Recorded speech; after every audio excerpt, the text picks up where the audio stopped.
নমস্কাৰ ষ্টুডিঅত মই পৰিমিতা আৰু এই মুহূৰ্তত এটা বিশেষ খবৰ লৈ আহিছো ৰাজ্যৰ লাখ লাখ মহিলা চিন্তিত হৈ আছিল যে তেওঁলোকৰ মাইক্ৰ ফাইনেন্সৰ ঋণ মাফ হ'বনে নহয় কিয়নো ইয়াৰ পূৰ্বতে থকা যিখন চৰকাৰ সেই চৰকাৰখনে এটা আশা দিছিল যে মাইক্ৰ ফাইনেন্সৰ ঋণ পৰিশোধ কৰা হ'ব তাৰ পাছত নতুনকৈ গঠিত হোৱা চৰকাৰখন মুখ্যমন্ত্ৰী ডক্টৰ হিমন্ত বিশ্ব শৰ্মাৰ নেতৃত্বত যি চৰকাৰ গঠন হৈছে সেই চৰকাৰেও আশা দিছিল যে মাইক্ৰ ফাইনেন্সৰ ঋণ মাফ হ'ব ইয়াকে লৈ কিন্তু তাৰ পাছতো গুজব ওলাইছিল যে বা খবৰ ওলাইছিল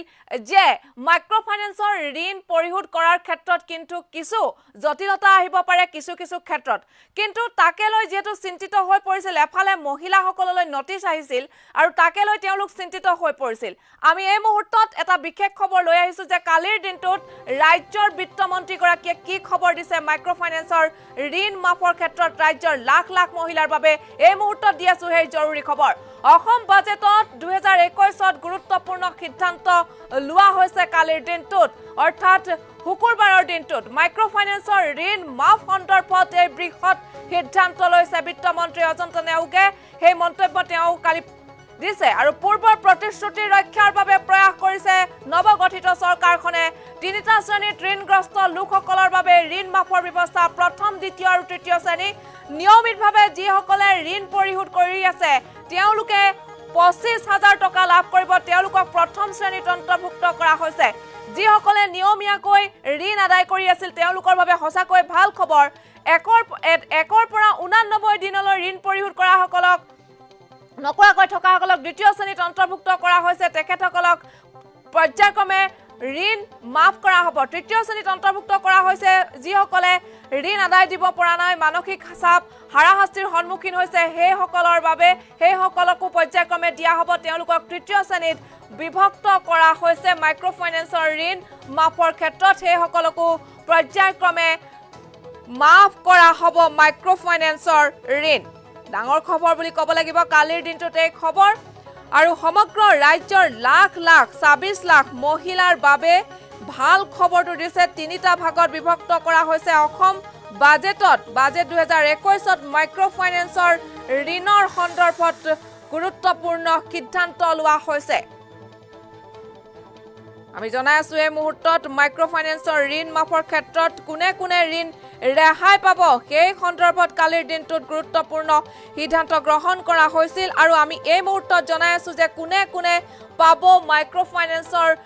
ঋণৰ ক্ষেত্ৰত ঋণ পৰিশোধৰ ক্ষেত্ৰত ৰেহাই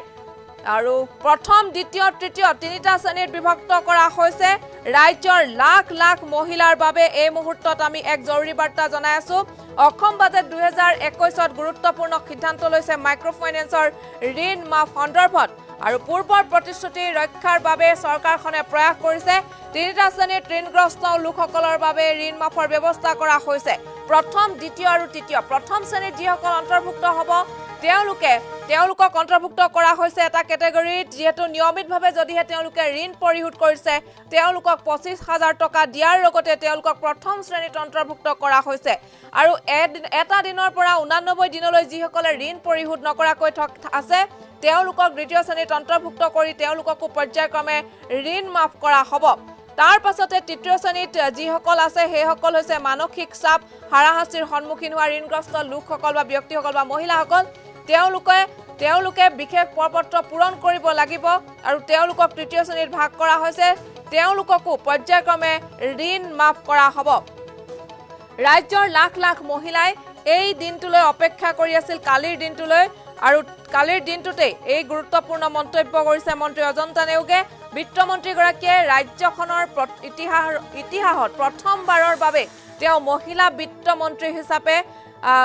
তেওঁ পৰিগণিত হৈছে আৰু তেওঁ মন্ত্ৰিত্ব পদ যেহেতু লাভ কৰিছিল আৰু গতিকে এই গৰাকী বিত্তমন্ত্ৰীয়ে মহিলা বিত্তমন্ত্ৰীয়ে মহিলাসকলৰ বাবে বা ঋণগ্ৰস্ত মহিলাসকলৰ বাবে দিছে সেই বিশেষ ভাল খবৰটো এই মন্ত্ৰী গৰাকীৰ মন্তব্যটা আছে আমি সেই মন্তব্যটো এবাৰ শুনাই ল'ব বিচাৰিছো কমিটি গঠন কৰা হৈছে আৰু এই কমিটিখনে এই খণ্ডটোৰ ঋণ গ্ৰহণ কৰা গ্ৰাহকসকলৰ দুখ দুৰ্দশা দূৰ কৰাৰ অৰ্থে এক কৰ্মপন্থাও যুগুত কৰিছে। এই কমিটিখনে ৰাজ্যৰ ঋণগ্ৰস্ত লোকসকলে সন্মুখীন হোৱা সমস্যা দূৰ কৰাৰ অৰ্থে ঋণ গ্ৰহণকাৰীসকলৰ বাবে কেতবোৰ উদগনিমূলক ব্যৱস্থাত অনুমোদন জনাইছে। সেই অনুসৰি মাইক্ৰ' ফাইনেন্সৰ ঋণ গ্ৰহণকাৰী লোকসকলক সকাহ দিয়াৰ অৰ্থে কেবিনেটে Assam micro' finance incentive and relief scheme 2021 নামৰ আঁচনিখনত অনুমোদন দিছে। এই আঁচনিখনৰ অধ্যক্ষ মহোদয় বৈশিষ্ট্যটো হ'ল যে লোকসকলক তিনিটা ভাগত শ্ৰেণীভুক্ত কৰা। শ্ৰেণী 1ৰ অধীনত নিয়মিতভাৱে ঋণ পৰিশোধ কৰি থকা গ্ৰাহকসকলক অন্তৰ্ভুক্ত কৰা হৈছে আৰু ঋণ পৰিশোধৰ ক্ষেত্ৰত তেওঁলোকে নিয়মানুবৰ্তিতা মানি চলাৰ বাবে উদগনি হিচাপে 25,000 টকাৰ এক সাহায্য প্ৰদান কৰাৰ বাবে ব্যৱস্থা গ্ৰহণ কৰা হৈছে। যিসকল গ্ৰাহকে 1ৰ পৰা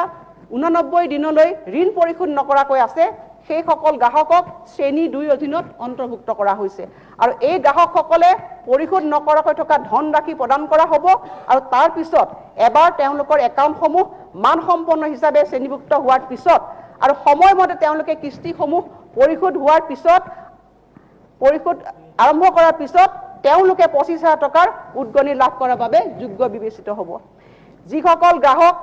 মানসিকভাৱে চাপৰ সন্মুখীন হৈছে, সৰ্বশান্ত হৈছে আৰু যিসকল লোকৰ একাউণ্ট NPA হিচাপে পৰিগণিত হৈছে তেওঁলোকক শ্ৰেণী 3ত অন্তৰ্ভুক্ত কৰা হৈছে আৰু এই আঁচনিৰ অধীনত বিবেচিত হ'বলৈ তেওঁলোকে এখন প্ৰপত্ৰত আবেদন কৰিব লাগিব। আঁচনিখনৰ অধীনত এনেদৰে মাইক্ৰ' ফাইনেন্সৰ ঋণদাতাসকল এতিয়া সম্পূৰ্ণৰূপে নিকা আচৰণ বিধি নীতি নিৰ্দেশনাৰ দ্বাৰা পৰিচালিত হ'ব। ইয়াৰ ফলত 4,000 কোটি টকাকৈও অধিক ধন ঋণদাতাৰ পৰা প্ৰত্যক্ষভাৱে ঋণ গ্ৰহণকাৰীসকলে হস্তান্তৰ হ'ব আৰু লাখ লাখ ঋণ গ্ৰহণ কৰা লোক ইয়াৰ পৰা তাৎক্ষণিকভাৱে উপকৃত হ'ব। এই ৰেহাই প্ৰদানৰ বাবে প্ৰায় 12,000 কোটি টকাৰ প্ৰয়োজন হ'ব। ঋণ প্ৰদানকাৰী প্ৰতিষ্ঠানসমূহে নিকা আচৰণ সংহিতাৰ অধীনত ঋণ গ্ৰহণকাৰীসকললৈ লাভালাভ আগবঢ়াবলৈ ল'ব তেতিয়া পুঁজিৰ প্ৰয়োজনীয়তা কমি গৈ 12,000 কোটি টকাৰ পৰা 7,500 কোটি টকালৈ নামি আহিব আৰু মই সেই অনুসৰি বাজেটত আমি ধন ধাৰ্য কৰিছোঁ। অধ্যক্ষ মহোদয়, আমি ব্যক্তিগতভাৱেও আমি সদনৰ সকলো সদস্য আছোঁ যে আজি আমি দেখিছোঁ যে এই চৰকাৰখনে নিৰ্বাচিত চৰকাৰখনে কিন্তু প্ৰতিশ্ৰুতি পালন কৰিবৰ কাৰণে সফল হৈছে। মই ভাবোঁ যে গণতন্ত্ৰত এইবোৰ ডাঙৰ কথা যে চৰকাৰখন আজি দায়বদ্ধতা আৰু সেই দায়বদ্ধতাৰে তেওঁলোকে জনসাধাৰণক যি প্ৰতিশ্ৰুতি দিছিল সেই প্ৰতিশ্ৰুতি পূৰণ কৰিবৰ কাৰণে তেওঁলোক আগবাঢ়িছে। গতিকে মই এই সিদ্ধান্তক আজি কোভিড সৃষ্ট পৰিৱেশত এক ঐতিহাসিক সিদ্ধান্ত বুলি মই ইয়াক অভিহিত কৰিছোঁ। আৰু এয়া আছিল মন্ত্ৰী অজন্তা নেওগৰ মন্তব্যৰ দ্বাৰা আপোনালোকে গম পাইছে যে 3টা ভাগত ভাগ কৰা হৈছে মাইক্ৰ' ফাইনেন্সৰ ঋণ মাফ সন্দৰ্ভত তেওঁলোকক 3টা শ্ৰেণীত ভাগ কৰা হৈছে আৰু এগৰাকী মহিলা বিত্তমন্ত্ৰী হৈ হাজাৰ হাজাৰ লাখ লাখ মহিলাৰ বাবে তেওঁ তেওঁ এই ঘোষণা কৰিলে তাকে লৈ সমগ্ৰ ৰাইজ ইতিমধ্যে উৎকণ্ঠিত হৈ আছিল আৰু যি ঘোষণা কৰিছে যি এই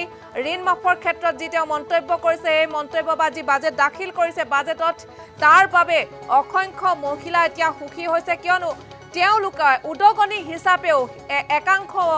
ঋণগ্ৰস্ত লোকে লাভ কৰিব 25,000 টকা। যিসকল প্ৰথম শ্ৰেণীৰ অন্তৰ্ভুক্ত তেওঁলোকে নিয়মিতভাৱে ঋণ মাফ কৰি আছে। ইতিমধ্যে সকলোৱে গম পাইছে মাইক্ৰ' ফাইনেন্সৰ ঋণ মাফৰ ঋণৰ ক্ষেত্ৰত একাংশ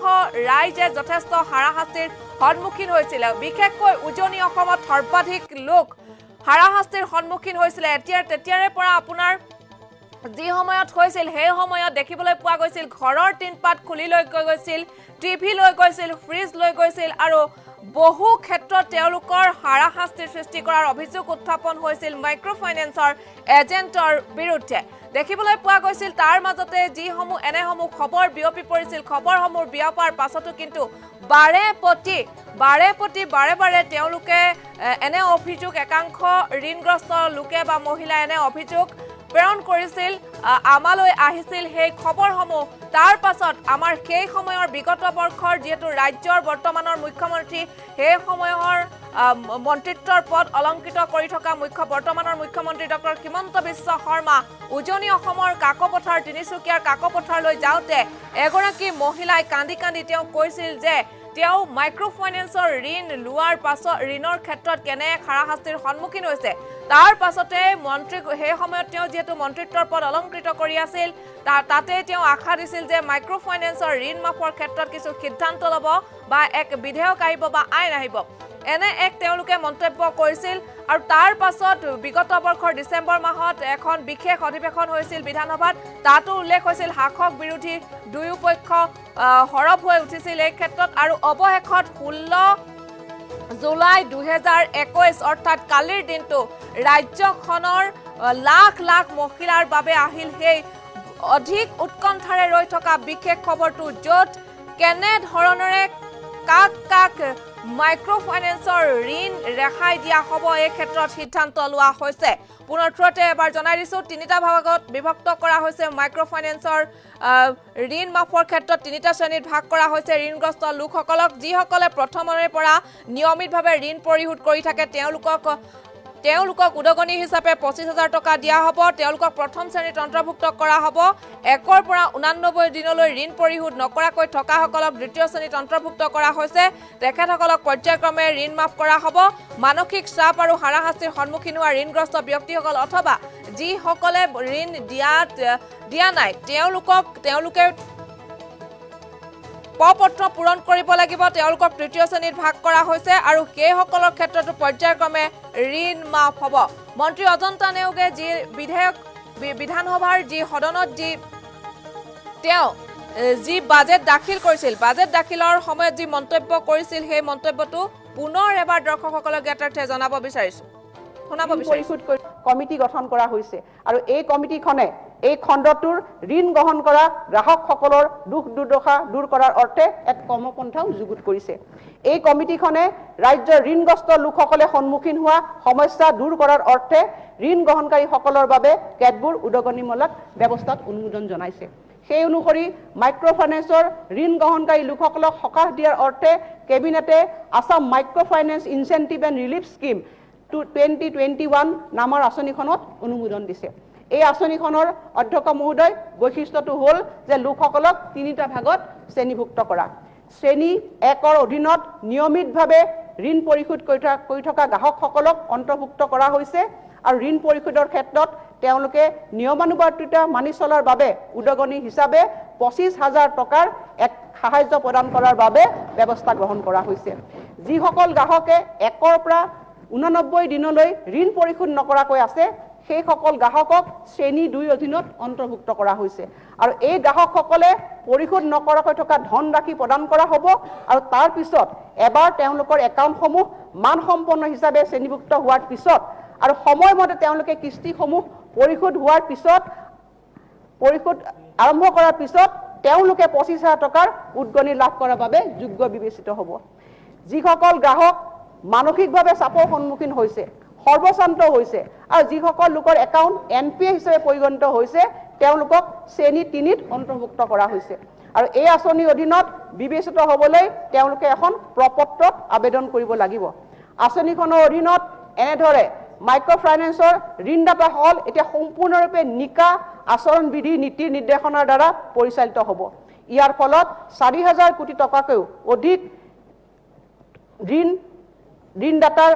অধিক ধন ঋণদাতাৰ পৰা প্ৰত্যক্ষভাৱে ঋণ গ্ৰহণকাৰীসকলে হস্তান্তৰ হ'ব আৰু লাখ লাখ ঋণ গ্ৰহণ কৰা লোক ইয়াৰ পৰা তাৎক্ষণিকভাৱে উপকৃত হ'ব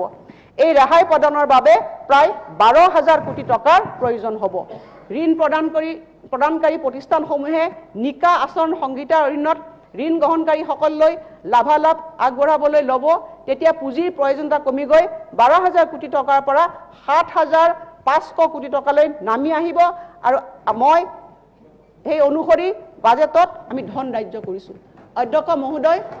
আমি ব্যক্তিগতভাৱেও আমি সদনৰ সকলো সদস্য আছোঁ যে আজি আমি দেখিছোঁ যে এই চৰকাৰখনে নিৰ্বাচিত চৰকাৰখনে কিন্তু প্ৰতিশ্ৰুতি পালন কৰিবৰ কাৰণে সফল হৈছে মই ভাবোঁ যে গণতন্ত্ৰত এইবোৰ ডাঙৰ কথা যে চৰকাৰখন আজি দায়বদ্ধতা আৰু সেই দায়বদ্ধতাৰে তেওঁলোকে জনসাধাৰণক যি প্ৰতিশ্ৰুতি দিছিল সেই প্ৰতিশ্ৰুতি পূৰণ কৰিবৰ কাৰণে তেওঁলোক আগবাঢ়িছে গতিকে মই এই সিদ্ধান্তক আজি কোভিড সৃষ্ট পৰিৱেশত এক ঐতিহাসিক সিদ্ধান্ত বুলি মই ইয়াক অভিহিত কৰিছোঁ